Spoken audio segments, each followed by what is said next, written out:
மக்கள் தொகை கணக்கெடுப்பில் 33 கேள்விகள் கேட்கப்படும் என்று மத்திய அரசு அறிவித்துள்ளது. மக்கள் தொகை கணக்கெடுப்பு அறிவிப்பை கடந்த ஆண்டு ஜூன் மாதம் மத்திய அரசு வெளியிட்டது. 2 கட்டங்களாக இந்த மக்கள் தொகை கணக்கெடுப்பு பணி நடைபெற உள்ளது. 2027ஆம் ஆண்டு பிப்ரவரியில் மக்கள் தொகை கணக்கெடுப்புடன் சாதிவாரி கணக்கெடுப்பும் சேர்த்து நடத்தப்பட உள்ளது.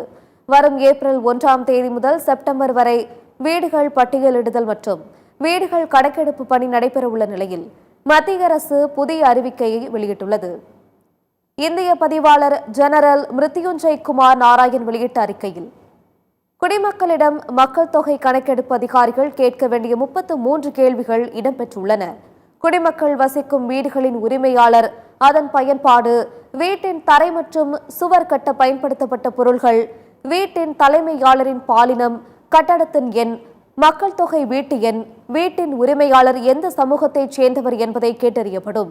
சமையலறையில் பயன்படுத்தப்படும் எரிவாயு, வீட்டின் குடிநீருக்கான முக்கிய ஆதாரம், கழிவுநீர் வெளியேற்ற வசதி, குளியலறை வசதி போன்ற தகவல்களை சேகரிக்கப்பட உள்ளன.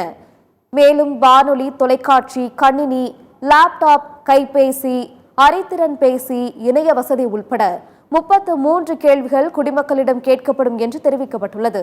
முதல் முறையாக டிஜிட்டல் முறையில் இந்த மக்கள் தொகை கணக்கெடுப்பை நடத்தவும், இந்த பணிகளை மேற்கொள்ள 11,718 கோடி ஒதுக்கீடு செய்யவும் மத்திய அமைச்சரவை கடந்த டிசம்பரில் ஒப்புதல் அளித்தது குறிப்பிடத்தக்கது.